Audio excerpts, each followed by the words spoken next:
The live TV, सच सबसे आगे। नमस्कार, द लाइव टीवी आप देख रहे हैं। आपके साथ मैं हूं आदित्य कुमार।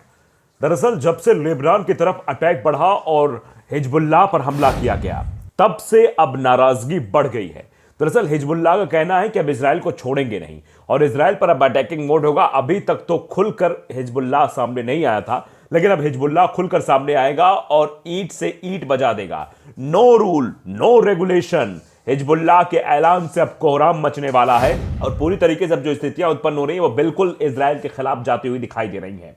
आप देखिए, एक पर पोस्ट किया गया RT उर्दू की तरफ से। इस पोस्ट में लिखा हुआ है कि हिजबुल्लाह प्रमुख नसरुल्लाह का कहना है कि अगर इजराइल लेबनान के खिलाफ युद्ध शुरू करता है तो हिजबुल्लाह की गतिविधियों पर कोई नियंत्रण नहीं होगा।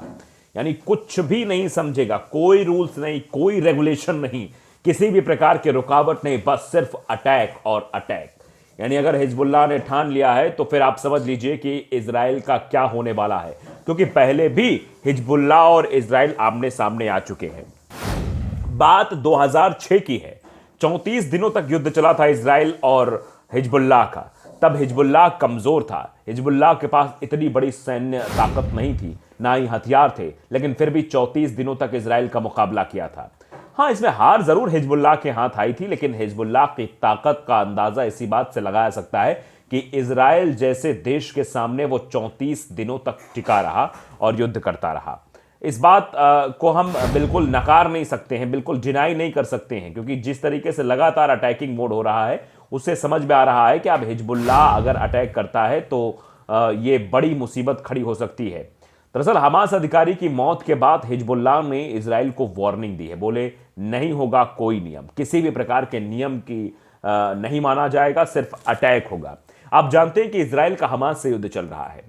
हमास लगातार इजराइल को रोकने की कोशिश कर रहा है और वो इस कोशिश में कामयाब भी हो रहा है।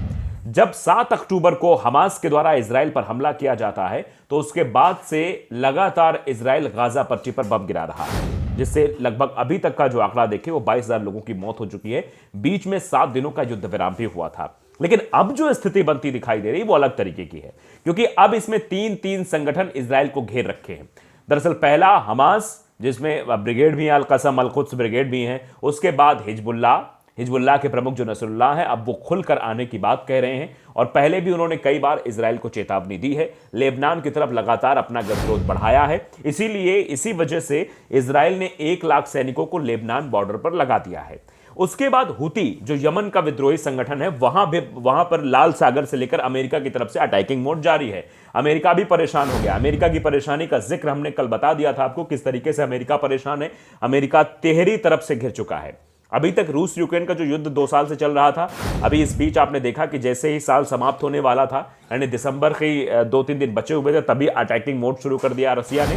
रूस के आक्रमण की वजह से यूक्रेन की हालत खराब हो गई। चूंकि यूक्रेन की मदद अमेरिका कर रहा है, यूक्रेन को लगातार हथियार सप्लाई कर रहा है, तो उसकी जिम्मेदारी बनती है कि वो फिर से यूक्रेन के साथ खड़ा हो, यूक्रेन को हथियार सप्लाई करे, तो उधर भी ध्यान बटा रहा है। लाल सागर की तरफ हुती संगठन जो है वो लगातार अटैकिंग मोड में है, तो अमेरिका यहां भी परेशान दिखाई दे रहा है। इजराइल को वो लगातार समझा रहा है कि मत करो, तुम जो हवाई फायर कर रहे हो, लगातार जो तुम एयर स्ट्राइक तुम्हारी जारी है गाजा पट्टी पर, वहां पर लोगों को हानि पहुंच रही है, मासूम लोग मारे जा रहे हैं, वहां पर जो मासूम महिलाएं हैं, बच्चे हैं, वो मारे जा रहे हैं। इससे अमेरिका पर भी सवाल खड़ा हो रहा है कि जो आज इजराइल कर रहा है इसके पीछे कहीं ना कहीं अमेरिका का हाथ जरूर। तो अमेरिका समझाने की कोशिश कर रहा है कि रुक जाओ, युद्ध विराम हो सकता है। अमेरिका की बात इजराइल सुनने को तैयार नहीं है। इजराइल के प्रधानमंत्री बेंजामिन नेतन्याहू ये कह रहे हैं कि नहीं, ऐसा कुछ नहीं है, मामला सब ठीक ठाक है, कहीं से भी कोई दिक्कत नहीं आ रही है।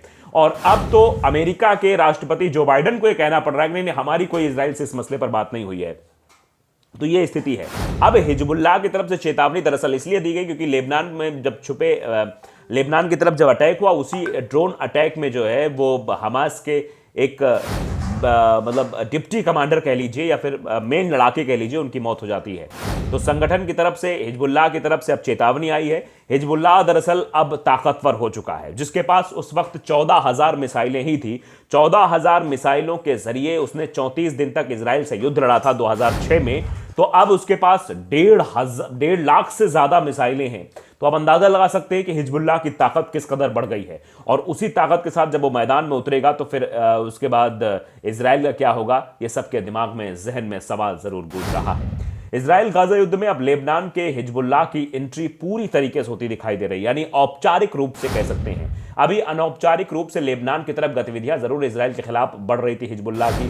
नसरुल्लाह लगातार बयानबाजी कर रहे थे, लेकिन अब यह खुलकर कह दिया गया है कि हिजबुल्लाह इस युद्ध में कूद चुका है। लेबनान के पावरफुल आर्म ग्रुप हिजबुल्लाह के चीफ का कहना है कि बेरूत में सहयोगी फिलिस्तीन गुट हमास के उप प्रमुख की हत्या एक बड़ा खतरनाक अपराध था, जिसके बारे में हम चुप नहीं रह सकते हैं। मतलब हम अब इसमें चुप नहीं रहेंगे, हम अटैक करेंगे। बुधवार को एक टेलीविजन भाषण में सैयद हसन नसरल्लाह ने हमले के लिए इजराइल को दोषी ठहराया है और हमास के प्रति अपनी संवेदना व्यक्त की है। बता दें कि बीते रोज हमास के ऑफिस पर एक ड्रोन हमला हुआ था, जिसमें डिप्टी चीफ सालेह अल अरौरी की मौत हो गई थी। यह स्ट्राइक साउथ बैरूत में की गई थी, जहां हिजबुल्लाह की एक मजबूत पकड़ है। इजरायली सेना के प्रवक्ता डैनियल हगारी ने अल अरौरी की हत्या पर सीधे तौर पर कोई टिप्पणी नहीं की, लेकिन कहा कि सेना इसके बाद के किसी भी सिनेरियो के लिए अत्यधिक तैयार थी। बुधवार को इजराइल की मोसाद खुफिया सेवा के प्रमुख ने कसम खाई कि 7 अक्टूबर को इजराइल के हमले में शामिल हमास के सदस्य की तलाश करेगी और उसको मार गिराएगी। इसी के तहत लेबनान के इलाके पर ड्रोन अटैक किया गया। उस ड्रोन अटैक में सालेह की मौत हो गई है, और जिसको लेकर सालेह की मां का ये बयान आया कि मेरे बेटे ने जो किया, मेरे बेटे ने जिस तरीके से शहादत दी है, वो याद रखा जाएगा और उन लोगों से बदला भी लिया जाएगा। तो हमास के अंदर भी एक बदला लेने की यानी रिवेंज की एक भावना जाग उठी है, और यही भावना अब हिजबुल्लाह के अंदर भी जाग उठी है। यानी दो भावनाओं के टकराने के बाद जो ज्वार फूटेगा वो इजराइल के लिए बेहद घातक सिद्ध हो सकता है। डेविड बर्निया की टिप्पणियों से अंदाजा लगा सकता है कि इजराइल के जरिए किया गया हमला ही था, यानी यह जानबूझकर हमला किया गया था। हिजबुल्लाह लगातार हमास का समर्थन करता आ रहा है। संगठन ने 8 अक्टूबर को सीमा पर रॉकेट लॉन्च किए थे। हालांकि इन हमलों में इजराइल का कोई नुकसान नहीं हुआ था। मौजूदा वक्त में हमास के समर्थन में 2 संगठन हैं, लेबनान से हिजबुल्लाह, यमन से हुती विद्रोही। हुती लगातार इजराइल पर हमले करते आए हैं और लाल सागर में जा रहे इजरायली जहाजों पर भी हमला किया है। हिजबुल्लाह के जनरल सेक्रेटरी नसरल्लाह ने इजराइल को सीधे तौर पर वार्न किया है। उन्होंने कहा है कि अगर इजराइल लेबनान पर युद्ध शुरू करता है तो हिजबुल्लाह के जरिए लड़ने की कोई सीमा नहीं है, कोई नियम नहीं होगा। यह सीधे तौर पर बात कही गई है।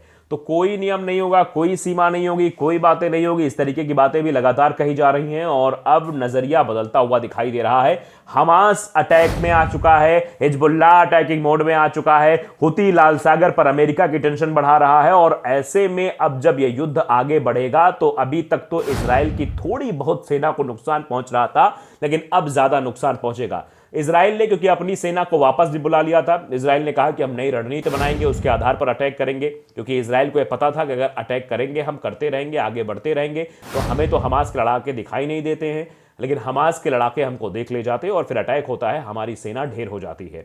आप जानते हैं कि बहुत बड़ा नुकसान अल कसम ब्रिगेड ने पहुंचाया। अल कसम ब्रिगेड के जो लड़ाके हैं वो लगातार इनके टैंक तबाह कर रहे थे, वहां पर जो मिलिट्री कारें थी वो तबाह हो रही थी, टैंक्स तबाह हो रहे थे, टैंक्स के साथ साथ जो सैनिक चल रहे थे वो तबाह किए जा रहे थे, बमबारी की जा रही थी। इससे बड़ा नुकसान होता हुआ दिखाई दे रहा था, और आने वाले समय में भी और नुकसान हिजबुल्लाह के अटैक के बाद होना शुरू हो जाएगा। तो द लाइव टीवी को अगर आपने सब्सक्राइब नहीं किया जरूर करिए, बेल आइकन दबाइए ताकि सच खबर आप तक पहुंचती रहे। नमस्कार। द लाइव टीवी, सच सबसे आगे।